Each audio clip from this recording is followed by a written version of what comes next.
asumsi aku ya, orang tuanya kerja di pabrik, kemudian ya udah anaknya di situ. Cuman kan gini, kita nggak mau loh anaknya itu diem aja di rumah, tidak dapat pendidikan gitu. Ya udah akhirnya lahirlah si sanggar bimbingan ini oleh yang TKI yang awal-awal itu. Nah kemudian punya anak yang menurut mereka edukasi itu nggak penting, sekolah itu nggak penting. Jadi ibaratnya kamu sudah bisa baca tulis, udah cukup.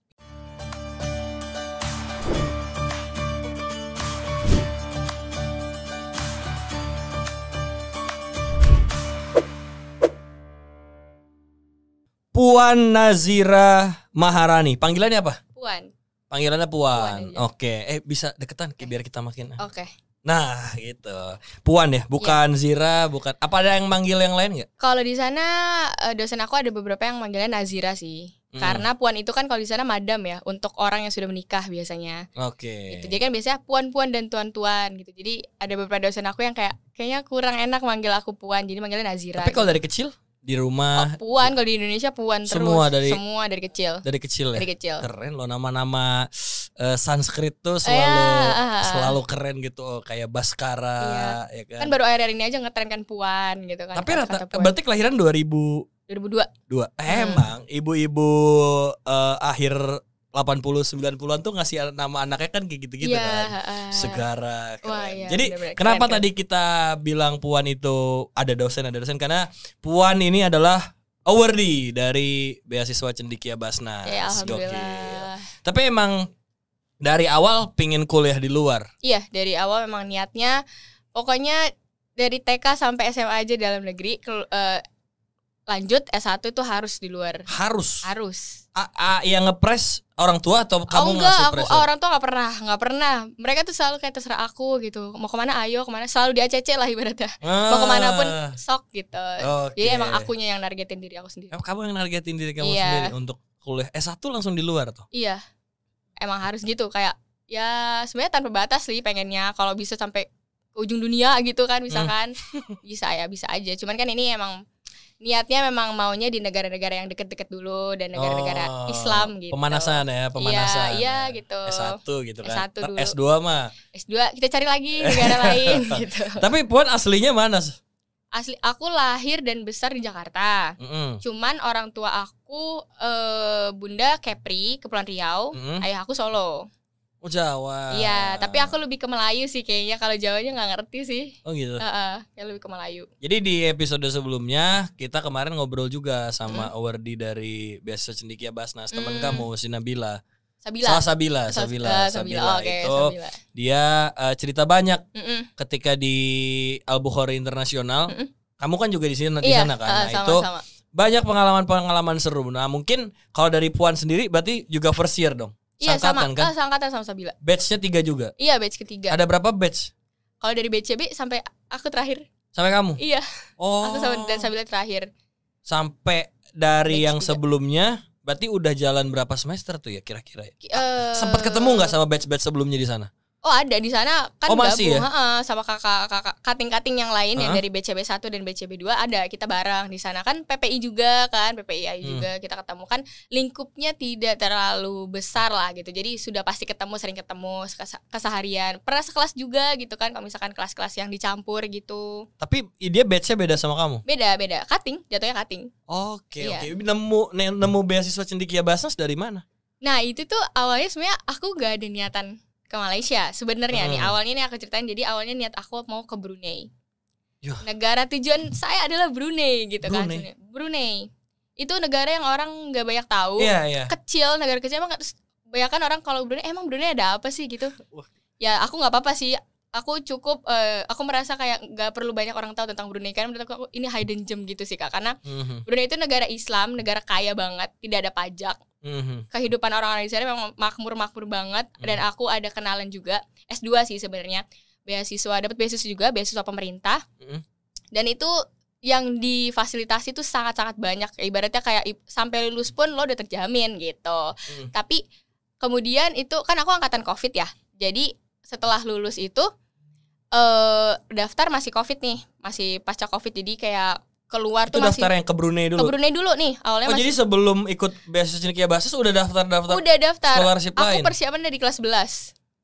Wah, dari kelas 11 sudah nyari-nyari negara-negara mana yang mau aku tuju gitu kan. Dapat ini private kah atau dari government kayak bro, gitu. Bro, kelas 11 lagi ngapain bro ente bro? Belajar gak sih pasti? Belajar. Oke, siap. Alhamdulillah belajar. Alhamdulillah gitu belajar. Kelas 11 tuh orang lagi nikmatin di SMA, kamu udah kepikiran. Oh, tetap nikmatin juga dong. Nikmatin tapi nggak lupa juga kan kedepannya kayak gimana gitu. Bener. Karena kalau kita nargetin top 3 di kampus Indo ya, kayaknya susah tembus sih. Maksudnya realitanya kan pasti kalau kan aku dapat SNMPTN, dapat kuota SNM juga, SBM juga, dan jurusan yang aku mau itu emang lagi happening banget. Bahasa dan sastra Korea pokoknya, sastra Korea. BKK UI. Itu kampusku. Aku kan Belanda. Nah, sastra pokoknya yang FIB saat itu BKK itu lagi happening banget tahun 2020 2021. Oh, iya. Wah. Karena BTS kali ya? 1:27 rasionya. SNM ya, bukan SBM. Yeah. SNM kan artinya selektif ya, per sekolah representatif 20%. Jadi aku tahu ini kesempatan, peluang aku gagal jauh lebih besar ketimbang lolosnya. Dan aku SNM SBM mandiri daftar di jurusan yang sama. Apa tuh? BKK itu? BKK 1, pilihan keduanya sastra Indonesia. Ya. Aku kan SMA-nya jurusan bahasa. Jadi aku memang passionnya di bahasa, linguistik gitu-gitu lah ya, humaniora, budaya gitu-gitu. Jadi udah udah mantepin diri kayak nanti lanjut maunya yang sastra, pokoknya sastra Indonesia atau BKK itu.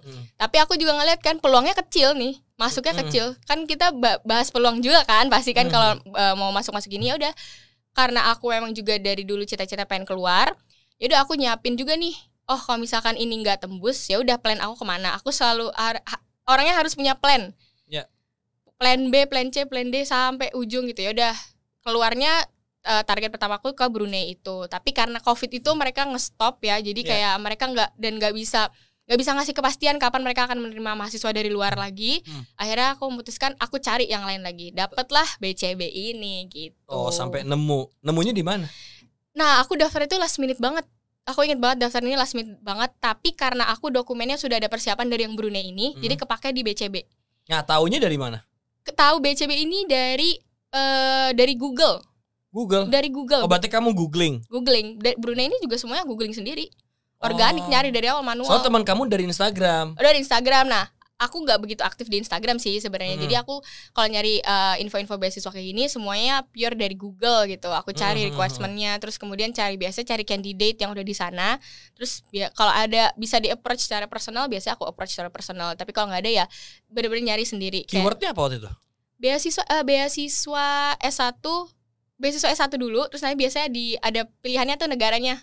Ada yang mau di Eropa kah, ininya dulu sih, kontingennya dulu. Misalkan mau di Eropa apa Asia. Oke, aku fokusnya di Asia. Cari Asia ada apa. Keluar tuh Brunei. Nah, terus ada tuh yang terupdate di Malaysia. Kerjasama dengan Basnas gitu kan, BCB. Aku tadinya udah gak mau daftar sih, kayak udah pesimis duluan gitu sih. Ini gak dapat lagi kayaknya gitu. Maksudnya pasti nanti tengah-tengah adalah disuruh stop dulu apa gimana karena COVID gitu kan. Tapi akhirnya yaudah deh, mumpung dokumen-dokumen yang aku udah persiapkan untuk Brunei ini bisa kepake di BCB, akhirnya yaudah aku lanjut daftar kayak gitu. Dan aku daftarnya tuh hari dimana hari itu ditutup. Oh, hari terakhir, last day yeah, banget itu. Jadi kayak ya udah deh, last minute banget itu nyiapinnya. Tapi pas waktu bilang mau ke Brunei, orang tua juga iya aja. Yang Malaysia malah aku nggak bilang. Oh ya, Malaysia malah nggak bilang gitu. Karena kan takut ngecewain yang dari Brunei ini kan. Aku bilang kan update-nya kalau yang di Brunei itu kan kayaknya yang ini nggak bisa deh, nggak tembus gitu karena masalah regulasi gitu kan. Ya udah aku daftar yang Malaysia ini diem. Oh, sampai akhirnya selected. Step kedua baru kasih tahu. Oh gitu. Baru kasih tahu. Emang sekarang daftar di mana gitu? Ya adalah kampus. Ngomongnya gitu, adalah kampus. Pas tahu apa namanya gitu kan, Al-Bukhari International University. Oh, di mana emang ada di Indo itu? Enggak, di Malaysia. Oh, kamu ambil Malai gitu. Iya. Tapi mak restu aja ya orang tua ya. Alhamdulillah selalu seperti itu. Kamu berapa bersaudara emang? Anak tunggal. Oh, pantes. Emang pasti ayo kalau mau kejar mimpi kamu. Atau gitu. Malah kayak sempat ada obrolan dulu nggak? Jangan ke Malaysia nih. Alhamdulillah aku dan orang tua selalu sepaham sih mengenai kayak negara yang dituju dan kayak basic apa sih kan namanya, kayak basic keislamannya gitu ya. Kayak aku sebenarnya jujur tidak terlalu menargetkan ke Eropa gitu, karena aku benar-benar concern terhadap halal food dan tempat ibadah masjid gitu. Jadi memang kayak oke, Brunei kan udah sangat Islam, Malaysia juga Islam banget gitu kan, walaupun kayak ada etnis lain gitu kan, tapi tetap bisa dibilang majornya Islam gitu. Jadi aku pengen dapat suasana yang internasional tapi tanpa melupakan sisi Islamnya. Yang menurut aku Malai gitu. Iya. Emang waktu high schoolnya di mana? Aku di Jakarta kan? Jakarta, Manfaat Jakarta. Oh, Manfaat. Iya, di Lebak Bulus. Iya, di situ. Dan teman-teman aku kan pada pengennya oke Jerman, oke Jepang gitu kan. Ya sangat-sangat bagus gitu kan. Emang tujuannya pasti orang-orang kalau US, UK, Jepang, Eropa lah, pokoknya semua, Jerman, Prancis segala macam gitu. Pas ditanya, kalau ini kemana? Ke Malaysia. Oh oke gitu. Kesana kan cuman kayak gitu doang. Tapi prinsip orang beda-beda ya. Nah kalau prinsip aku ya, aku maunya dapat environment yang internasional juga. Tapi aku nggak mau pusing soal sholat aku gimana, halal food aku gimana. Aku nggak mau pusing-pusing. Nggak mau neko-neko lah ibaratnya kayak gitu. Oh ya, bagus. Itu preferensi yang baru juga buatku gitu loh. Tapi Al-Bukhari International University ini emang Islamic basic atau memang kampus internasional yang plural juga? Kampus internasional yang plural juga. Jadi Al-Bukharinya itu nama foundernya aja gitu. Oh, nama yayasan. Bukan, nama yayasannya juga gitu. Jadi bukan. Soalnya aku lupa nanya sama Sabila kemarin. Itu nama yayasannya kan Al-Bukhari Foundation. Jadi yayasan Al-Bukhari karena foundernya itu namanya Al-Bukhari, tapi bukan berarti kampus Islam. Enggak. Oh iya. Enggak.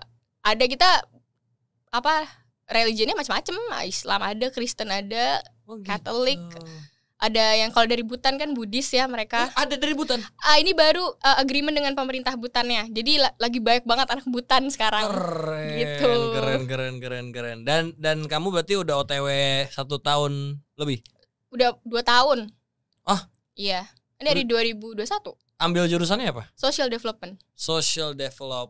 Emang berarti emang dari dulu basicnya emang pingin banget sama hal-hal sosial ya? Iya benar sih. Sosial, humaniora gitu. Requirement-nya gimana waktu pas dari Basnas sampai akhirnya bisa keterima tuh?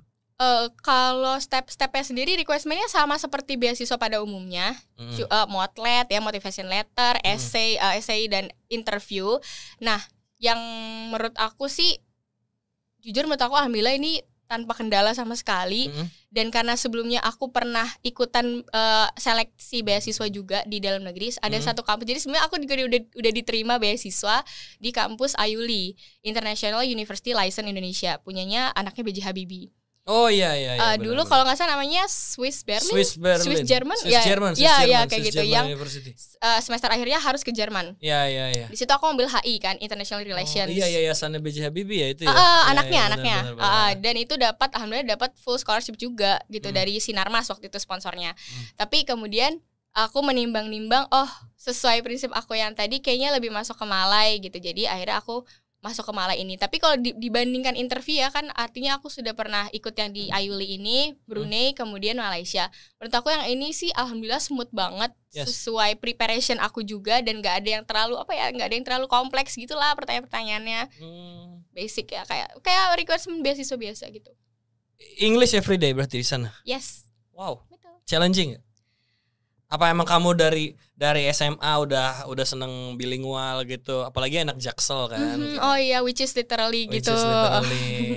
Alhamdulillahnya aku sih emang suka bahasa Inggris sih dari dulu. Jadi aku pribadi nggak menemukan hambatan yang berarti gitu. Mungkin kalau istilah-istilah akademik baru ya agak-agak kurang familiar gitu. Cuman kalau untuk keseharian, alhamdulillah oke.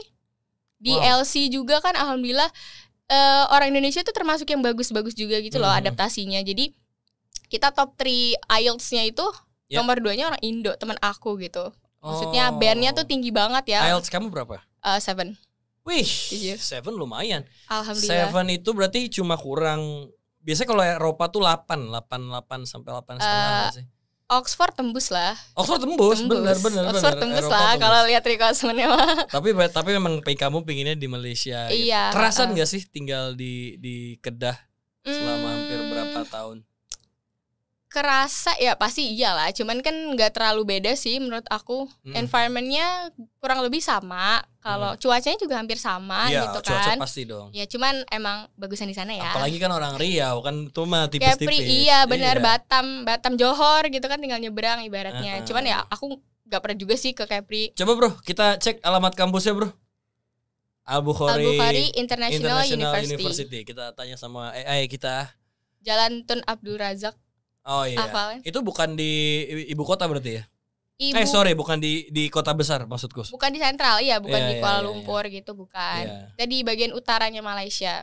Iya. Oh, itu tapi menarik sih maksudku, kayak ada emang niat karena gini, biasa ada orang ke Malaysia atau ke negara-negara unpopular lainnya bukan karena dia pingin, tapi biasanya karena gua nggak dapat, tapi karena emang pingin belajar di luar negeri gitu. Jadi kayak international abroad-nya yang dicari. Benar.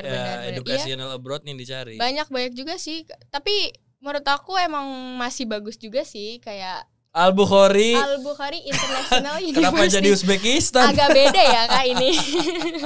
Kan jadi Tashkent. Jadi beda Malaysia. Oke. Tapi kamu berarti di sana udah dengan bahasa Inggris yang lancar, berteman lebih seneng sama orang Indonesia atau aku jujur waktu pas di luar negeri tuh lebih seneng main sama orang luar negeri daripada main sama kita. Oh ya sama berarti. Oh iya. Iya, tapi mau bagaimanapun juga ujung-ujungnya kan kita kalau bisa minta tolong pasti sama betul. Anak teman sendiri gitu kan, yang bahasanya ibaratnya nggak ada barrier. Ini dia. Ya, coba betul. Kita klik alamatnya. Petanya. Oke, ya itu dia. Petanya dia ada di mana? Welcome. Petanya Al-Bukhari International University. Ya, ini sambil loading. Nah, ini dia. Alor Setar. Mundurin. Scroll zoom out terus. Ini ada di mana ya? Terus mundurin men. Alor Setar, sampai jauh. Kedah, perbatasan sampai Thailand. Jauh. Oh iya. Nanti sebelah atasnya tuh udah Thailand tuh. Oh iya men. Ini ya? Kan Perak ya. Terus lagi. Mundurin dia. Oh iya itu tuh. Perlis tuh perbatasan Thailand. Iya.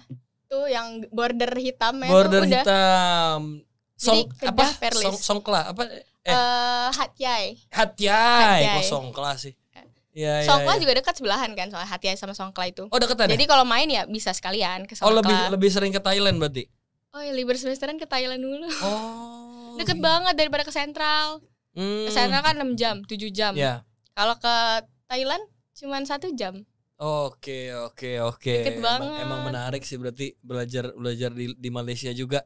Bukan satu hal yang gimana, tapi justru kamu udah dapat banyak juga. Tapi aktivitas di luar kampus apa? Kesibukannya selain belajar ngampus itu aku ikut di PPI juga. Aku ikut di PPI Malaysia dan PPI Dunia. Kemudian aku juga aktif dulu sih sempat ini volunteer. Ikut PPI Dunia juga? Iya, ini baru aja sih. Periode yang ini sekarang gitu, jadi masih aktif. PPI Malaysia juga yang periode ini. Terus sebelumnya aku sempat ini volunteer mengajar juga di sanggar bimbingan gitu di daerah Pineng itu. Jadi beda kota. Oh, itu sanggar yang mengajar itu dari kampus, dari PPI atau apa? Atau gerakan dari mana? Itu sebenarnya inisiasi awalnya adalah dari paguyuban orang Indonesia yang di Malaysia, pekerja Indonesia yang di Malaysia. Jadi yang TKI. Iya, mereka bekerja di sana. Terus kemudian program-program mereka awalnya nggak hanya si sanggar bimbingan ini, ada kayak Tahfiz Academy, ada English Academy-nya juga gitu. Lama-kelamaan kayak sekalian aja lah buat yang bermodul lah, berarti ada silabus, mintalah dari silabus SIKL, Sekolah Indonesia Kuala Lumpur. Jadi akhirnya dibikin sekolah, tapi sekolahnya bukan sekolah gitu sih, sebutannya sanggar bimbingan karena bentuknya tidak seperti sekolah sebenarnya. Kayak gerakan mengajar gitu ya. Iya, kayak gerakan mengajar ya. Dengan segala keterbatasan sumber daya manusia dan juga tempat, lokasi gitu. Kita sebenarnya ada sekitar 50 anak ya totalnya, itu sekitar yang kamu ajarin. Itu anak umur berapa? Di sanggar aku itu variatif dari kelas 1, dari TK sampai paling besar tuh ada SMP kelas 7. Tapi itu di satu tempat yang sama tanpa sekat. Yang bedain ya udah cuman kayak meja-mejanya aja gitu. Jadi sebelah sini TK, sebelahnya udah kelas 1 gitu. Oh iya, kayak KKN dong. Iya benar, kayak KKN banget. Dan yang kamu ajarin orang Indonesia? Orang Indonesia yang anak-anak ini, jadi sebenarnya mereka itu tidak bisa dibilang tidak legal ya, karena nggak punya kewarganegaraan. Jadi mungkin awalnya orang tua mereka itu datang hanya untuk bekerja, tapi kemudian menikah, tapi menikahnya tidak didaftarkan. Jadi anak yang lahir pun akhirnya nggak punya kewarganegaraan. Dibilang Indo bukan, dibilang Malay bukan gitu. Jadi serius mereka nggak punya? Serius banyak banget yang kayak gitu Kak. Itu banyak banget. Jadi aku yang nggak punya background ngajar, ketika nyampe situ jadi sedih banget. Tapi mereka bisa ngomong bahasa Indonesia kan? Ada juga yang nggak bisa, ngomongnya udah Malay. Oh, karena dia memang besar dan lahir di situ. Iya, karena besar dan lahir di situ. Dan orang tuanya juga kesannya nggak mau terlalu masukin nilai nasionalis Indo gitulah. Jadi kayak ya udah kamu kan di Malay, ya udah kamu di Malay. Sekarang gitu. kita paham itu mungkin ini agak keluar topik tapi obrolannya jadi seru. Sekarang kita jadi paham kenapa hal-hal kayak polemik kebudayaan, terus juga klaim sana sini terjadi karena anak-anak ini, bro. Iya, kasihan banget Kak sebenarnya kalau di sana. Aku jamin kalau orang-orang yang pertama kali ke sana gitu kan, nggak punya background ngajar, bisa ibaratnya nggak suka ngajar pun ngelihat anak-anak ini pasti nangis pertama kali. Itu kita nangis Kak yang pengajar anak-anak Indo itu. Sedih banget ya, itu karena mereka kan nggak punya kewarganegaraan. Kemudian perspektif orang tuanya terhadap pendidikan tuh masih rendah banget. Mereka kayak di daerah-daerah pelosok di Indonesia. Betul, gitu. Mungkin mereka juga datang dari kota di Indonesia yang mungkin juga masih terbelakang, mungkin dari 3T gitu kan, kita nggak ada yang tahu. Jadi sangat datangnya pun tidak educated, nyampe sana pun tidak mengeducate karena mereka kerja gitu kan. Kemudian punya anak yang menurut mereka edukasi itu nggak penting, sekolah itu nggak penting. Jadi ibaratnya kamu sudah bisa baca tulis, udah cukup. Itu di mana? Pineng? Di Pulau Pineng. Di pulaunya? Iya, di pulau. Berarti kamu effortnya berang dong? Iya, jadi ke kereta dulu dari kota aku ke kota Pineng itu, terus nyebrang pakai ferry. Gitu. Gokil. Tapi memang mereka anak-anak itu kumpul tinggal di situ, atau juga mereka nyebrang, atau memang ada perkumpulan orang-orang itu di Pineng? Enggak, itu orang-orang sekitar. Mereka tinggalnya dekat di situ. Karena karena di Pineng itu banyak kilang, banyak pabrik.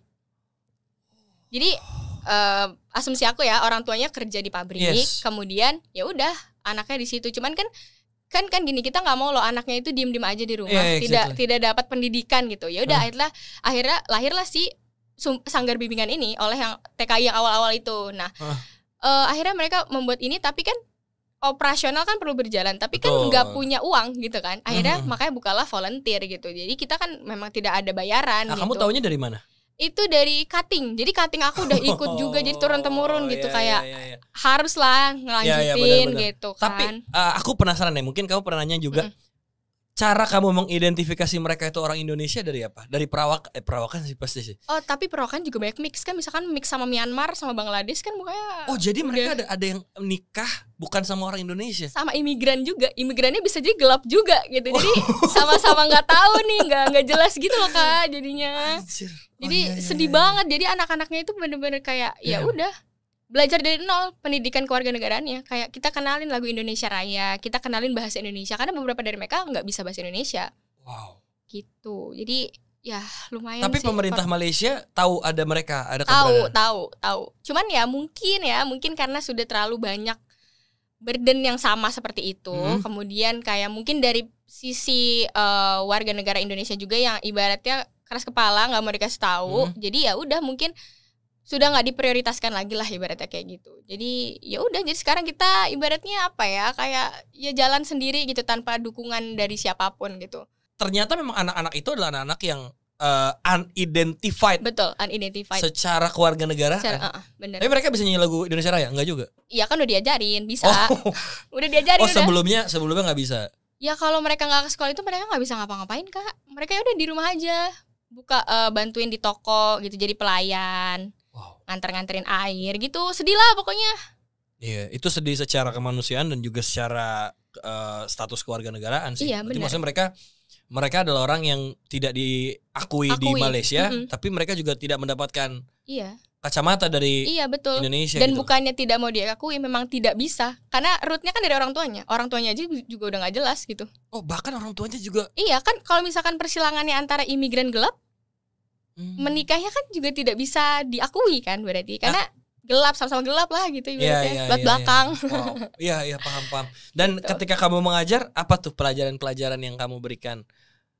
Ketika kalau aku ngajar ya kita kan ngajarnya udah ada silabusnya gitu kan, dari SIKL gitu. Kita dapat buku, bukan buku sih, maksudnya kayak udah ada pedomannya, kayak apa yang harus diajarkan gitu. Kalau secara akademik ya kita tinggal ngikutin silabus aja. Tinggal apa sih namanya, aku kan tidak ada background edukasi sama sekali, tidak ada menjadi guru tuh, nggak ada backgroundnya sama sekali gitu. Jadi ya aku mengandalkan naluri aja gimana cara kita ngajarin ke anak-anak gitu. Matematika justru gitu. Matematika, bahasa Inggris, bahasa Indonesia, dan PKN wajib itu kan. PKN dong, kan imigran di Malaysia wajib dong PKN-nya. Bener. Gitu. Jadi kalau secara akademik ya basic seperti itu. Cuman kalau dari hal-hal lainnya justru kayaknya lebih banyak aku yang belajar gitu. Oh iya. Dari merekanya gitu ya maksudnya. Oh dari kehidupan mereka gitu. Kan mereka juga kan terbuka sama kita, ustazah gitu. Saya tuh di rumah tuh gini-gini, panggil ustaz ustazah gitu. Masya Allah ya. Iya. Oh itu menarik sih, itu seru banget sih ini untold story dari mahasiswa di luar negeri gitu, yang ternyata malah kalian punya pengabdian, jatuhnya kayak KKN dong. Benar. Dan ini jalan berapa bulan? 6 bulan. Apa namanya? Aku lupa. Sanggar Bimbingan Permai Pineng. Sanggar Bimbingan Permai Pineng. Iya. Sanggar Gokil. Berapa orang kamu ngajar? Total apa dari yang AIU aja? Semuanya lah. Dengan pengurus apa pengajar? Dengan aja? Pengajarnya aja pengajar atau pengurus? Aja. 10 kayaknya. 10-an. 15 orang Indonesia semua ya? Orang Indonesia semua. Keren. Salut. Gila, berarti kamu juga adalah pejuang pahlawan nasional, bro. Alhamdulillah. Insya Allah. Pahlawan nasional, bro. Ini menyelamatkan orang-orang yang hampir aja nggak tahu budaya Indonesia. Iya. Di luar sana. Dan kamu ajarkan gitu. Aku dan teman-teman gitu. Iya, kamu dan teman-teman adalah bagian dari pahlawan nasional. Keren, men. Alhamdulillah. Gokil. Ini nggak maksudnya ini cerita yang nggak bisa didapat juga kalau kamu nggak ke Malaysia kan? Benar. Kalau di sini kan infonya ya mungkin ada ya relawan-relawan gitu. Cuman mungkin bisa dibilang masih banyak pihak-pihak yang bisa membantu. You have to speak up, I think. Betul ya. Karena kalau kamu nggak speak up, kamu nggak akan bisa memberikan gerakan-gerakan itu di sini. Maksudnya biar mahasiswa di sini pun tahu bahwa ada orang-orang yang harus diselamatkan. Betul. Di luar sana. Dan itu adalah terlepas dari agama apapun, itu adalah warga negara Indonesia. Benar.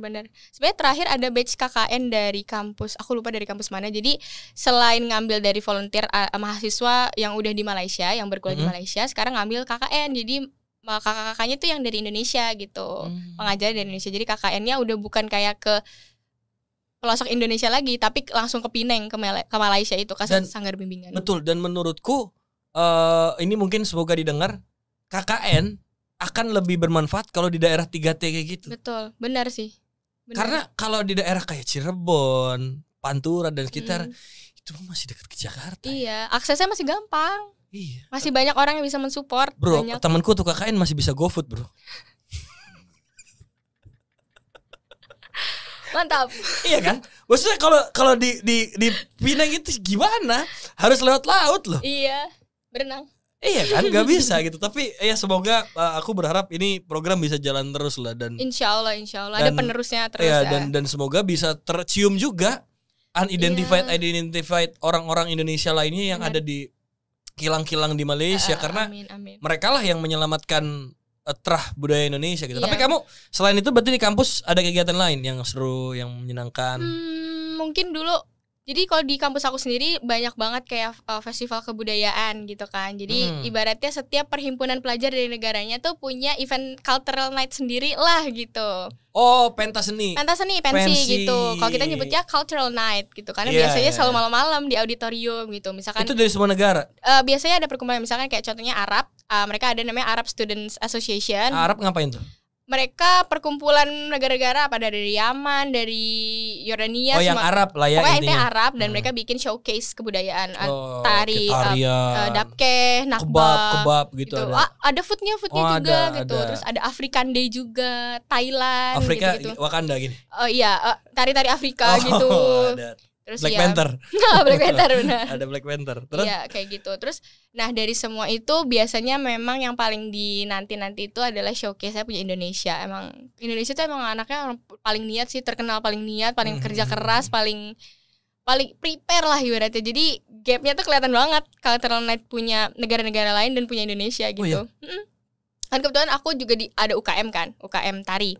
ngajar. UKM-nya dari kampus atau dari PPI IAYU. Oh dari PPI juga punya UKM? Ada, tapi ini nanti mau jadi sendiri lagi gitu. Jadi under kampus jadinya, bukan under PPI IAYU. Tapi ini kan startnya dulu kan udah di bawah PPI. Apa aja tuh UKM? Ada UKM-nya ada sport dan budaya. Kamu ikutnya apa? Sport? Aku budaya dong. Oh budaya. Siapa tahu. Aku kan? bisa jadi sih. Aku di tari tradisional, tari saman, Ratu Jaro. Jadi aku ngumpulin anak-anak anak-anak Indo di situ. Terus kita bikin tari saman gitu. Terus kita tampil di acara-acara internasional kayak gitu. Jadi kita suka diundang. Misalkan ada dari Dewan Bahasa gitu. Dewan Bahasa mau ke EAYU. Terus kan butuh penampil biasanya. Nah itu selalu yang ready tuh pasti dari anak Indonesia gitu. Tapi dari beasiswa Cendekia Bahasa sendiri ada berapa orang di IAYU? Kamu tahu awardee-nya berapa ya? Kayaknya 50-an ada. Iya, sekitar segitu deh. Banyak dong.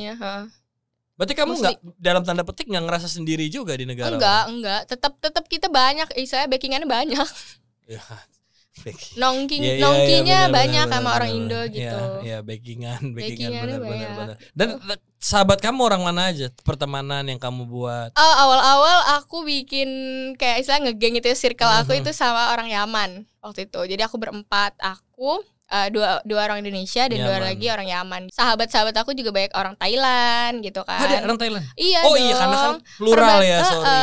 Orang Thailand, orang yang kayak fisiknya Thailand tapi ustazah gitu, soleha. Dan banyak muslim juga. Banyak muslim. Kalau datangnya dari Southern Part, mostly muslim karena kayak dari Patalung, Patani, Hatyai, Yala itu tuh wilayah-wilayah masih muslim. Masih peleburan asimilasi dari Malaysia gitu. Jadi fisiknya udah Bangkok ada aku teman dari Bangkok juga. Itu ya udah itu nggak bisa Buddhis ya. Iya, tapi Islam tapi ya gak bisa bahasa Melayu. Kamu sebagai international student, biasanya international student itu diberikan pengajaran bahasa setempat.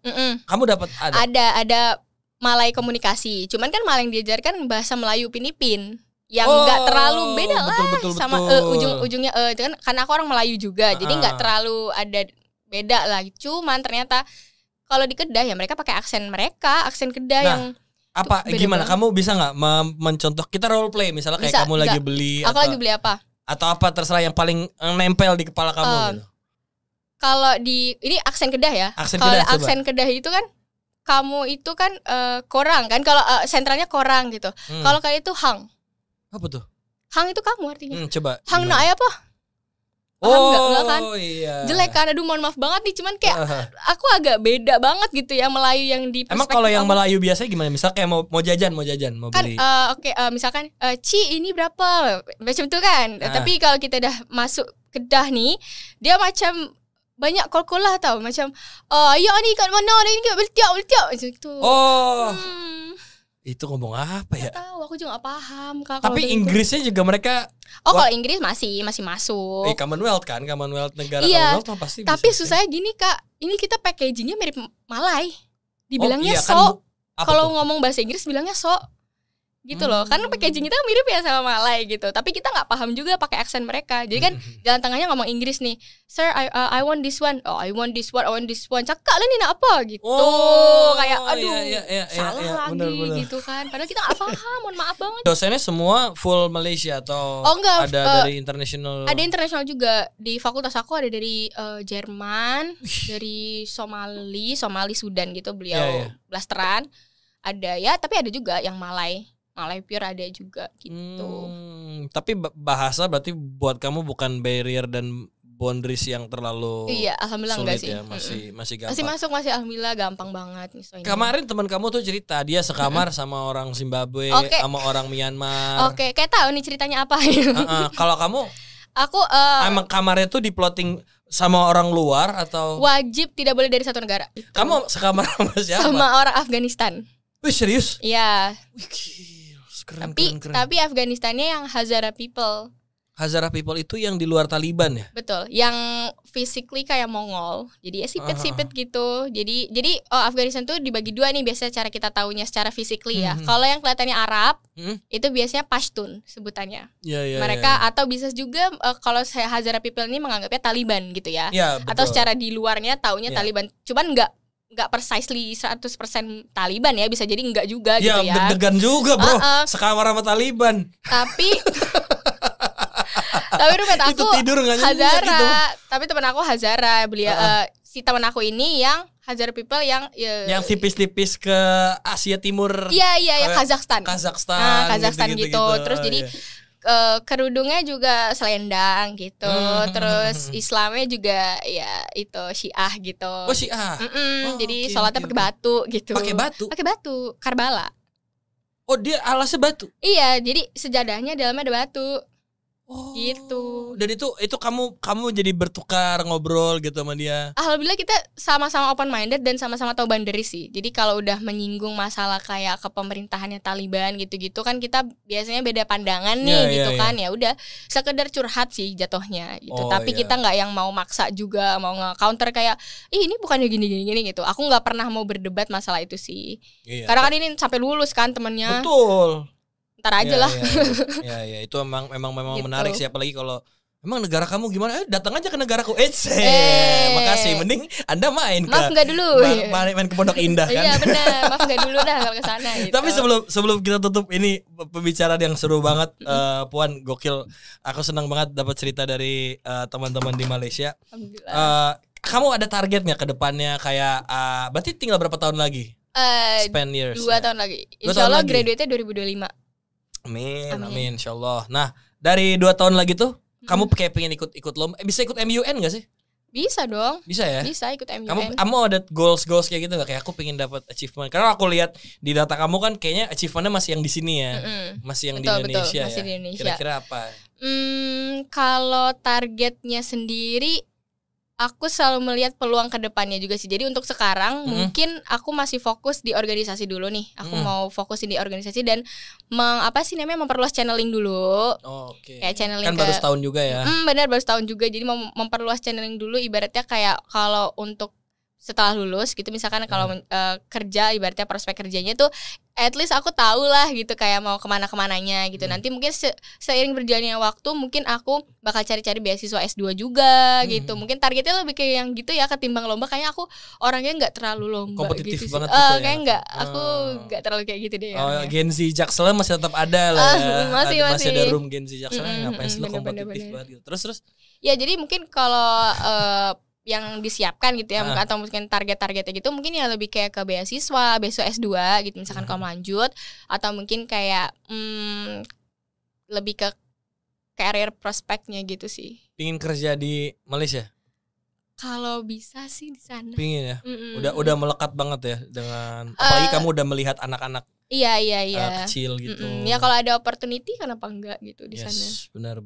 Apalagi ya Malaysia juga dekat sama Indonesia. Iya, gitu ya kan. Gampang lah mau pulang-pulang. Bener, gitu. Bukan hal yang ya maksudnya pulang minggu aja banyak orang. Iya, bisa. Enggak yang harus sampai puluhan juta kalau murah tiketnya, apalagi kalau belinya jauh-jauh hari gitu. Iya kan? Di bawah 1 juta ada. Wah, kemarin aku kesini 600.000. Tuh, malah mahalan ke Makassar. Makanya. Mahalan. Di Indo minimal 1,2 Kak, kemana-mana. Gen Z yang pulang balik Bali tuh lebih mahal mereka. Nah itu lebih mahal mereka. Kalau aku 600.000 udah Malaysia Indo. Keren.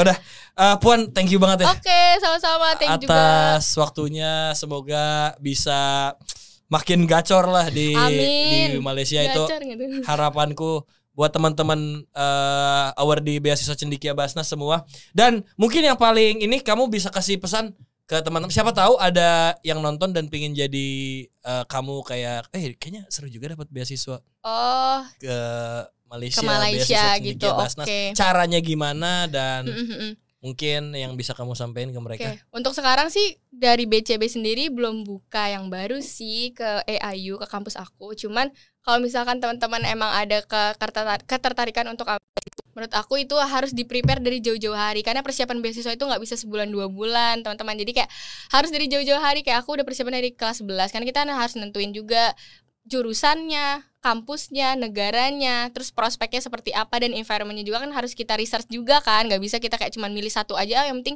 jurusan ini, yang penting kampus ini gitu. Tapi kita gak tahu, gak kenal environmentnya, gak kenal seperti apa ethics di negara tersebut gitu kan. Nah itu kan butuh waktu untuk mempersiapkan dokumen-dokumen, kemudian persiapan mental juga gitu. Misalkan kalau jauh ke Eropa kan wah itu lebih winter, ada segala macem, cuacanya udah beda. Nah Saran aku kalau emang ada ketertarikan untuk ambil beasiswa, mulai dicari-cari. Dicarinya tuh sekarang sumber beasiswa udah baik banget, nggak hanya dari Google aja. Grup-grup Telegram baik banget yang nge-share kayak gitu. Apalagi kalau dari SMA itu biasanya ada channeling dari cutting-cutting yang udah lulus nih, alumninya ada kemana-kemana. Nah itu bisa banget dicari, ditanyain langsung gitu. Gitu sih. Oke, Puan, thank you banget ya. Sama-sama, terima kasih juga. Semoga kita bisa ketemu lagi. Amin. Next time insyaallah. Segera lulus di IU. Amin, terima kasih. Thank you. Thank you.